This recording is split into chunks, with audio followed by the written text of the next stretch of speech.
Universal has finally announced the Wizarding World of Harry Potter Ministry of Magic, and it has instantly become one of the most talked about lands in all of Epic Universe. Hello everybody, welcome. Today we are going to talk about the Ministry of Magic, from the big stuff to the small stuff to all the little details that you may not have noticed, and we'll talk about some potential expansion plans for a Phase 2 of the Ministry of Magic.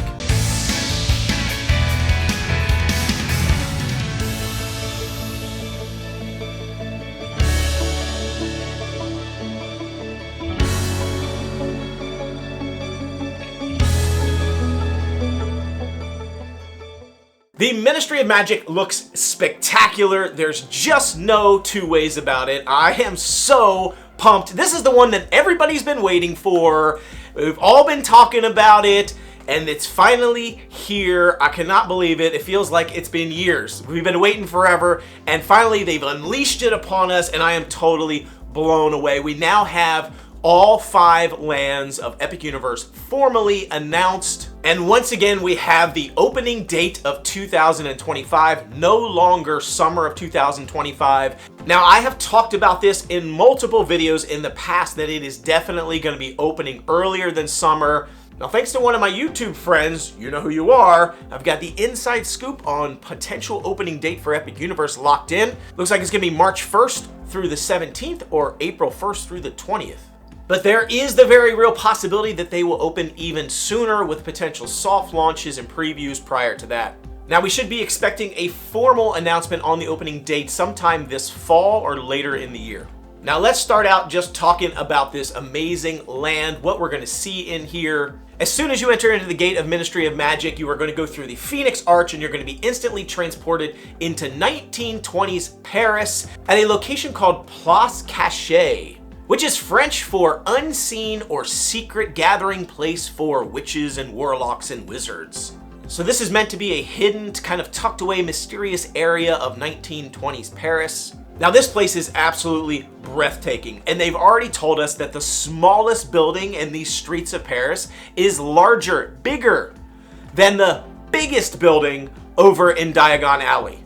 So this place is absolutely massive. I walk into Diagon Alley and I look up and the place looks huge. Just think of that dragon and that building. I mean, it just towers over everything. The largest building in there is still smaller than the smallest building in Ministry of Magic. What? I mean, this place is amazing. Now, there are going to be so many iconic locations you're going to recognize in this area from both the Fantastic Beasts film series and the Harry Potter film series. Places like the Ministry of Magic, you've got Circque Arcanus, and even the Fountain of the Magical Brethren. Now, I do want to call out that unlike the other areas of Epic Universe, this is not going to be a location where you're going to find a bunch of meet and greets. It seems like they're reserving Super Mario Land, the Super Mario World area, and the Dark Universe and the How to Train Your Dragon areas. Those are going to be more of the meet and greet locations. Really not going to find any meet and greets inside the Ministry of Magic, which really makes sense because the Hogsmeade area and the Diagon Alley of the Wizarding Worlds don't really have meet and greets. It seems like they don't want to bring in character meet and greets from the films to make it feel kind of unauthentic. Those aren't really characters. They're very recognizable, and they don't want to bring those in. Instead, they have shows, they have references to them, or they have them in the actual attractions themselves, but they're not meet and greets. So it looks like they're keeping with that theme here in Ministry of Magic. No meet and greets that we know about, but lots of creatures that you're going to find throughout the land. In addition, you are going to get to see a lot of your favorite characters in the attractions, in the shows. So we know for a fact we're going to see Harry Potter, we're going to see Hermione, we're going to see Ron Weasley, Professor Umbridge, the Death Eaters, of course, Newt Scamander from the Fantastic Beasts series, and of course there's going to be tons of creatures from the Fantastic Beasts films, of course, like your favorite friendly little platypus guy, Niffler. So now let's talk about the marquee attraction for this area. It's the one everybody's been talking about, we've all been waiting for, speculating, trying to figure out what is this attraction gonna be. They've been keeping it so tight-lipped and not letting any details out. And we finally have the information we've been looking for. This is none other than Harry Potter and the Battle of the Ministry, and it is in fact the British Ministry of Magic. Now, the way that this works is the entire area of Ministry of Magic, from the entrance all the way through the land, as I said, is in 1920s Paris. But as part of that land, they've introduced the Metro Floo system, which is also part of the films. It's that sort of fireplace that you step into and all that green flames comes up around you and basically teleports you into another area. And that's going to take you directly from Paris over to the British Ministry of Magic over in the UK. And that's kind of how they've reconciled getting you from one area to the next, all in the same land, which I think is a really cool idea because it allows them to bring both fantastical beasts, the Fantastic Beasts, and the Wizarding World of Harry Potter all together in one space. So you enter this Metro Floo system, and supposedly there's a really cool sort of flame effect as you enter the Floo system. I'm assuming it's going to be some sort of cool little effect, kind of like how they do the platform 9 3/4 there at the Hogwarts Express, some sort of like mirrors or some sort of screens around you where you're kind of walking into this area and it feels like there's these green flames around you as kind of this teleportation effect before you walk in to and essentially land in the British Ministry of Magic, which will essentially take you into the queue for the actual line of the Battle for the Ministry ride, which is in that massive cathedral, you know, high ceiling area there with the Floo system, and of course that amazing fountain. And you are essentially heading to the trial for Professor Umbridge. This takes place after Voldemort has essentially, or he who should not be named or cannot be named, after he has been defeated and Dolores Umbridge is on trial and you're heading to the trial. Now, one of the things that I see that's really interesting in the graphic and the imagery and the artwork there is it seems like the queue, so once you go through the Floo system, you head into the queue. It looks like, to me, to the right of that is some open space for walking around, which I'm assuming is going to be maybe the exit from the attraction that actually leads into a gift shop eventually. It looks like you're going to be able to walk around in that space and kind of explore and get pictures and enjoy that British Ministry of Magic. And if that's true, that could be really cool because it'll allow you to get pictures in that space, pictures of the Fountain of Magical Brethren, you know, without having to like stop in the line. That's one of the things with Diagon Alley and the Gringotts ride, is that if you want to get photos in that sort of space of the queue with all the little goblins there, you kind of have to stop, take a picture, hold up the line, or step out of the attraction and get pictures and things like that. But it looks like you'll either be able to walk into just that space and kind of walk around and get pictures, or it'll be part of the exit of the attraction. So I think that's actually a really cool design because it's in a monumental space and a really cool looking design, and it kind of stinks if it's just something that you walk through as a queue and you can't really get to hang out in there and experience it, which I think is a smart idea. Now, one of the really cool things about the queue, if you pay attention, you may have missed, is there's another room sort of there in the background as part of the queue where we've been speculating there's this sort of like interactive screen system being used that's going to give us this effect of all the envelopes, all these flying paper envelopes circling overhead and going by. If you remember from the movies, those envelopes that would sort of be mailed and then they would fly over to the Ministry of Magic and sort of go through the air. It looks like we're going to actually get some sort of cool like screen or projection or some interesting effect that'll be above our heads in that queue system. So that looks really cool. So now once you get through there and you head in and you board your lift, your sort of elevator lift there to get to the trial, it looks like everything goes crazy. Dolores Umbridge has broken out of her cell or broken away or gotten out somehow. There's going to be Death Eaters. Harry Potter, Ron, Hermione, and Higgity, which is Umbridge's former house elf, are all going to be going through this massive wizard battle. The whole attraction is going to be awesome. You're going to be right in the center of all this action, Death Eaters, and trying to basically bring Dolores Umbridge back to heal. It sounds amazing. Professor Umbridge is obviously a very polarizing character. She's this like sweet and innocent, but also very evil character. I just love the fact that she actually has pink smoke as her effect when she teleports around. Unlike all the other Death Eaters that have black smoke, she has this like pink poofs of smoke, and I think that's really cool. You can see that in one of the images. And this whole area, the entrance, the queue, and the ride, it says there's over 125,000 of those colorful tiles that are part of the attraction. I mean, that just sounds amazing to me. Instead of using sort of fake faux wallpapers or plaster or things like that in order to bring this to life. They've actually used real tile, 125,000 tiles throughout this attraction in the queue. I mean, just spared no expense, to quote John Hammond from Jurassic Park. Seems like they spared no expense in this.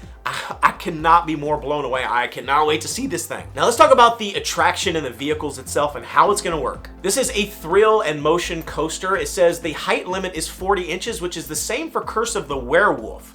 So you know Curse of the Werewolf, we talked about that in the Dark Universe, which is more of a family-friendly attraction, so kids can ride. It's only got a 40-inch height requirement for this ride as well, so it won't be super intense like a Velocicoaster, but it should be a lot of fun. Now the ride vehicle itself is basically the Scoop ride vehicle, or we'll call it a Scoop 2.0 if you will, which is the same vehicle system used for Spider-Man and Transformers and the Jurassic Park, the Jurassic World adventure in Universal Beijing. Now I know what you're thinking, another Spider-Man type attraction with lots of screens.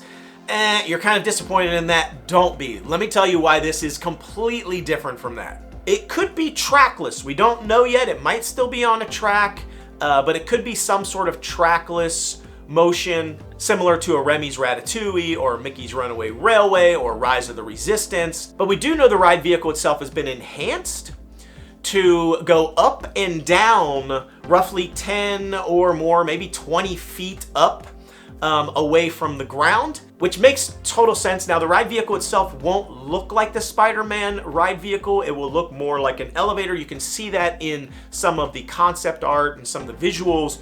You can see it almost looks like a Tower of Terror from Hollywood Studios, Disney's Hollywood Studios. It almost looks like a Tower of Terror ride box to simulate sort of being in an elevator, but it will be on a track or some sort of trackless variation of the Spider-Man vehicle ride, except with the addition, you can see from patents and things that have been filed, that it'll actually be able to extend upwards of 10, maybe 20 feet vertically. It might also be accurate to say that the ride vehicle is sort of like the Star Tours ride vehicle over there at Hollywood Studios, with sort of that ability to kind of go up and down and move, but also on an actual track or some sort of trackless motion. So a combination of the Scoop ride vehicle on Spider-Man and the Star Tours ride vehicle.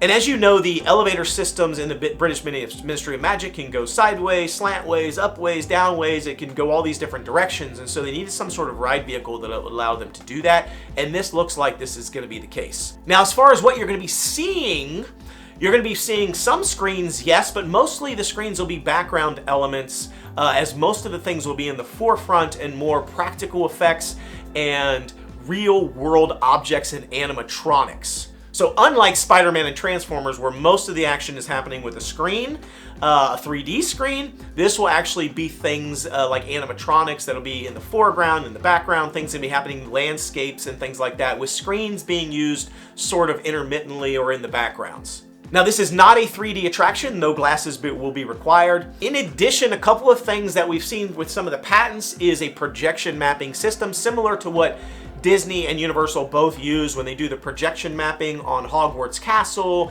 and Cinderella Castle and the different things, different ways. Mickey and Minnie's Runaway Railway uses projection mapping that sort of changes what you see and actually makes things move or change into other things. And they're going to be using that on this system as well.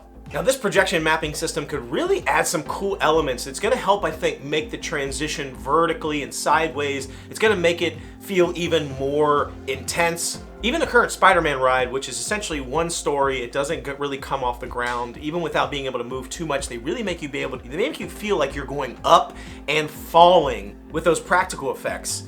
So with this, where the ride vehicle actually can go up and down a significant amount, and with the projection mapping that you're going to be seeing, I think this is really going to bring a level of intensity to this ride that I don't think we were expecting. Don't forget that Disney's Tower of Terror also has a lower height requirement for kids and things like that. So I think there's going to be some really cool intensity in this ride of raising and falling and lots of like intense drops and movements sideways and just a lot of pivots and things.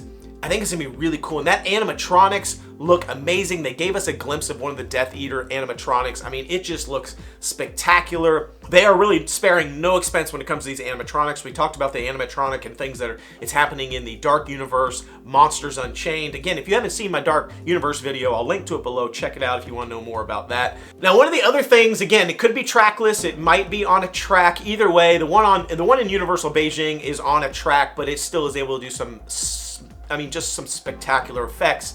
At one point, if you've never seen this ride or never ridden it, the Jurassic World ride, at one point there is a ginormous dinosaur, the Indominus Rex from Jurassic World, is chasing you, chasing your vehicle through this thing. I mean, it just looks so cool, and I think that this particular ride could potentially do something like that as well. There's been rumor that there's some sort of like erumpet, I think that's what it's called. It's like this giant rhinoceros type creature from the Fantastic Beasts universe that has maybe broken loose and gotten free of the Ministry of the Magical Creatures area and is going to chase you during this particular ride. That could be, they could do something with a giant rhinoceros chasing your ride vehicle like they do with the Indominus Rex. I mean, this thing is going to be practical, real-world effects with screens in the background here and there to kind of add some flavor, with projection mapping, the ability to go up and down at least 10 feet, if not more, side to side, pivots. I mean, I don't know. I don't know what else. It's going to be a ride unlike anything else. And I have to say, when Spider-Man came out originally many, many years ago, it was groundbreaking, unlike anything else. People were just completely blown away for. I mean, it won the Golden Ticket Award for like 12 years running for the best dark ride. I have a feeling that this ride is potentially going to be doing the same thing for ride attractions and dark rides. Between Monsters Unchained and this attraction, we've got some crazy intense dark rides to look forward to. So now let's switch gears and talk about Circque Arcanus. That is essentially the circus tent. Translated, that means the Circus of Secrets or Mystery. So it's going to be this like really cool oddities and mysteries tent. It's obviously from the movie. There's a direct shot of it. Parts of it are in the Fantastic Beasts movies. And essentially, Newt Scamander, the main character from Fantastic Beasts, his suitcase has been stolen. Ringmaster Skender has stolen his suitcase and really wants to revive and bring this circus back to its former days of glory. And he's going to use the suitcase to do it. So we have a new character named Gwendolyn. She's essentially an assistant to Skender. She's basically going to be trying to disrupt this and essentially steal back the suitcase and save everybody, save the magical creatures. And this theater looks absolutely amazing. The outdoor area, the sort of small little circus tent, is essentially the entry point into this massive theater that looks awesome. The theater itself looks beautiful. There's all sorts of intricate references, which I'll talk about in a second, but essentially the show itself is going to be really groundbreaking. It's going to have aerialists in it, special effects, puppetry. You can even see at one point there's sort of this flying person on a broomstick. So there's going to be a lot of cool elements to this show, and obviously you're going to be able to see a lot of your favorite creatures from the Fantastic Beasts films. Even just on the way into the theater, there's supposed to be all these little booths where you're going to be able to see some of these really cool acts and strange creatures on the way in. So if you're a fan of Fantastic Beasts and all these cool, cute and cuddly and not so cute and cuddly creatures, this is going to be an awesome show for you. One of the things that I noticed in a couple of places, obviously the entrance, there's a sign with the word Oni on it, and sort of has this creature on there. And then even in the actual entry area, once you're inside, there's this big area where it says Oni. There's a sign there as well. And I'm wondering if you're actually going to get to see some sort of Oni, if you will, which is this like supernatural creature from Japanese folklore. So we could potentially get to see one of those for the first time. I think there's sort of a variation or like a statue of some kind of that creature in the Fantastic Beasts film, but we might actually get to see one here. Sounds like we might get to see Dougal, which is this sort of monkey creature. I think he's called a demigeist. I can't pronounce all these names of these creatures very well, so stay with me. Zawu, which is the tiger creature. Kelpie, mooncalves, which are those like rabbit creatures. We might also get to see Bowtruckle, which is the little plant creature from the films. In the actual reveal video, you can see in the background of one of those team members there, you can see a couple of figures on her desk. You can see Beau Truckle right there, and then right next to him is, I think, the Okami, which is this sort of like blue serpent bird-like creature. You can also see Newt's case, his sort of suitcase sitting there with the hand, with the wand up there, and then also a little poster that says "He Who Shall Not Be Named" is also in there. So obviously all references to this Fantastic Beasts area, potentially this show, as she's talking about the show at this point in time when you can see those things in the background. Probably a safe bet we're going to see Augury, which is basically Newt Scamander's pet. It's that bird creature that always has that sort of sad expression. And it sounds like we're actually going to get to see Newt in some capacity. I don't know if it'll be a character on stage or if it'll be some sort of screen effect or whatnot, but sounds like he'll be part of that as well. So overall, a family-friendly show, which really looks cool. I love that they're adding more shows. Universal, I feel like, needs more shows and not just like crazy hardcore attractions. They need some more sit-down, relax, air-conditioned, enjoy the show type things. And they're really doing a great job of adding some really cool things. And this is going to be the first real show, their first indoor theater show for the Wizarding World of Harry Potter. There isn't any other ones. There's a few outdoor ones, but no real sit-down ones. So this is going to be a real cool addition. Let's talk about some of the restaurants and some of the food. The first big restaurant we have is the Café Lair de la Sirène, translated Café Song of the Siren. And this is going to be an indoor and an outdoor French restaurant. It is stated as a quick service location that will have breakfast, lunch, and dinner options available. And inside this location, it sounds like there's going to be all sorts of really cool decorations, patisserie, treats, desserts, things like that. It says there is a massive croquembouche somewhere in the area with over 2,000 of those little cream puffs all stuck together, some sort of like really cool centerpiece of some kind, which sounds really neat. Feels to me like the food here might be something similar to the little patissier that's in the back of Epcot there in France, where they have all those little sandwiches and all those little pastries and desserts and things like that. That's the kind of vibe I'm getting. It does say alcoholic beverages are available, and it says you'll be able to get butterbeer in that location as well. Now, of course, we have to have a wand experience, a wand store, just like the other locations have Ollivanders. So the Paris location has Cosme Acajor Baguettes Magique, and the store name roughly translates to sort of jewelry, magical, enchanted jewelry type things. Cosme Acajor is a famed artisan, couture wand maker. He makes all these fancy wands. He is part of the Fantastic Beasts universe. All these wands are supposed to be a work of art. They are exquisite, artistic wands, if you will, really special wands, and they're actually going to be in these sort of like triangular shaped boxes versus the standard rectangles that you get from the British wands. It's supposed to be some sort of beautiful chandelier made out of all these crystals and wands. It sounds really cool, but again, very uppity, kind of upscale shop feel to it. You can actually see those triangular boxes there in the background of one of those photos for how they're actually going to be displayed and sold.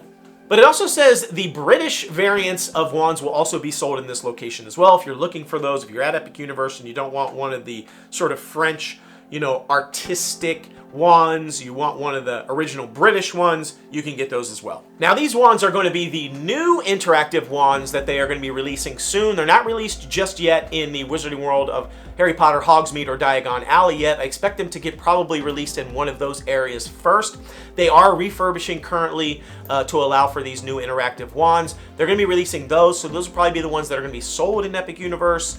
And this will allow you to use them in the Epic Universe Ministry of Magic area. It's going to be a new form of interactive wand. I'm actually going to do a video on these new interactive wands and what the new experiences that are going to be coming, what that's all about, and as well as some potential expansion plans and some additional interactive things for the wands in an upcoming video. So you're going to want to check that out in the next couple of days. I'm going to post that and talk all about the wand experiences.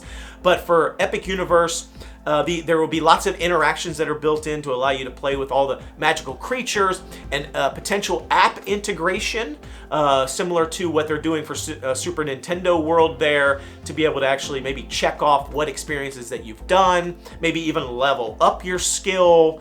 and give you different experiences and personalized experiences in some of these places. The wands themselves will be different. Again, I don't want to spend too much time in this video talking about those because I'm going to do a whole video on those wands and what you can expect, and it's like really cool stuff. So if you're thinking about buying a wand anytime soon, make sure you get them on discount because you're going to probably be buying a new wand here in a couple of months. Because these new ones are just really cool. They're going to knock your socks off, and the experiences that you're going to be able to do with them is even more out of this world. I'll give you a quick teaser, and that has to do with the fact that these new interactive wands in Epic Universe, you might actually be able to see some sort of spell casting effect happening from your wand when you do the magic, not just the normal, invisible sort of spell. So, spoiler alert, check out that video. One of the things that they've come out and said is that there will be some of the smallest and the largest interactive creatures that they've ever made in Universal. So the tiniest animatronic and some of the biggest animatronics will be in this particular area, probably to interact with. All the magical creatures will be popping their heads out of different locations, different windows, different spaces. So expect to be looking for huge ones, but really tiny ones too. I want some tiny animatronics. That sounds awesome. There's a lot of other interactions that are going to be in this space, gossip that you'll overhear in sort of the windows and spaces that are going to tie to the app, which I think sounds really cool. Also, supposedly, there will be these portraits and things that you can actually talk to and actually get personalized responses back from, which I think sounds really cool. Now, of course, we got to have butterbeer, right? We've got the Bièr beurre, which is basically the French version of butterbeer. We're going to have the butterbeer cart there that is going to allow you to grab that. Again, I already mentioned you're going to be able to buy butterbeer in the restaurant location as well, but you got to have that iconic cart. And of course, it looks like a big giant red butterbeer barrel, similar to the carts that you would see in the other Wizarding World areas, except it's red. Let me talk about the tour En Floo, which is essentially the exit store from the Battle of the Ministry. So it'll be basically a gift shop, which will have Battle of the Ministry merchandise in it, different things that you can buy, and it'll be from the exit, similar to the store that is at the exit of Diagon Alleys. Green Gots attraction. You're gonna have a store that it lets out into. Now you may, again, like I said, you may be able to go into that space and into the Battle of the Ministry of Magic area, the British Ministry, from that shop or from another entrance. Maybe they'll tie together, but I think that sounds really interesting. Another restaurant location is Gobelet Noir, and that is supposed to be a dark, sort of sketchy area where wizards and warlocks and witches hang out. Soups, salads, desserts, entrees. We don't have a lot of information on the menu just yet for that one, but that's another location for food. Again, gonna be sort of a quick service, grab and go location. There's the bar Moonshine, which you'll be able to get some exclusive beers, wines, cocktails at, among sort of Quidditch, pennants, and various wizarding Americana in that space. Another store we've got is Galeries Mirifiques. Translated is the wonderful gallery, if you will. It's going to have lots of Wizarding World memorabilia and different types of merchandise that you can buy there. We've also got a sweet shop called Rammelle, which is essentially, Rammelle is a renowned proprietor of desserts and sweets. Obviously from the Fantastic Beasts universe, well known in there. So expect lots of treats and candy and things similar to maybe a Honeydukes, if you will. And those are the major things in the area. I want to talk about a couple of potential expansions, some things that we didn't get. First of all, we didn't get the sort of second planned expansion just yet. There was a canceled VR attraction, which was originally supposed to be in the French Ministry of Magic. So we have the British Ministry of Magic. We were also supposed to get the French Ministry of Magic as some sort of broomstick VR type ride. And that was essentially canceled or put on hold or put into a phase 2. They're still building the facade to it, which is actually directly to the right of where the Battle for the Ministry and Circque Arcanus is. Essentially, there's this area to the right where there is room for an entire other attraction equally as big as the Battle for the Ministry. That has since been canceled or put on hold. It may have been logistic effects with the VR experience, and trying to make that happen were too difficult. They actually talked about moving it to a Diagon Alley expansion, which kind of got put on hold or canceled eventually as well. So we don't know what they're going to use that space for yet, but there is room for an expansion. Could be a French ministry at some point, or could be something totally different. We don't know, but it's a huge anchor pad worth of space that they can expand into. We also didn't get any information on the sort of the interactive energy beam effect as part of the wand experiences or part of some sort of wand attraction dueling attraction, if you will, dueling wands. We didn't get any information on that, so we don't know if that's going to be coming at some point. Could be an expansion, could be something for another Wizarding World area like Hogsmeade or Diagon Alley. We don't know yet. I'll talk more about that in the interactive wand experience video coming up, but no news on that yet, so we'll see. So overall, that's the Wizarding World of Harry Potter Ministry of Magic area. I am excited for this space. I cannot wait to check it out. Now, again, every time a new area comes out, I don't know what's the most interesting to me or what's the most exciting. You know, I thought How to Train Your Dragon for sure. I got to check that out. Then it moved over to Dark Universe. And then now it's Ministry of Magic. I got to see all these things. Super Nintendo World. I mean, there's so many different things. I don't know where I'm going to go first. But I know what I am going to be doing, and that is going to be going there as much as humanly possible, especially as early as possible. The second we get in there, I'll be doing all sorts of videos, be letting you know for all of you who can't be there opening weeks. Again, hoping for some previews, more information coming. I've got some more things in my back pocket that I want to talk to you about, so stay tuned, hit the notification button so you know when my next videos drop. Be sure to like, subscribe, and share to our content. Let me know what you think. Comment below. I'd love to hear from you. I will give you shout outs in my videos. If you give me some cool information, I will love to bring it out to the world. Anything you've got, send it my way. I'd love to hear from you. Thanks again for joining me, and until I see you next time, the no boy is the easy way. Bye-bye, everybody.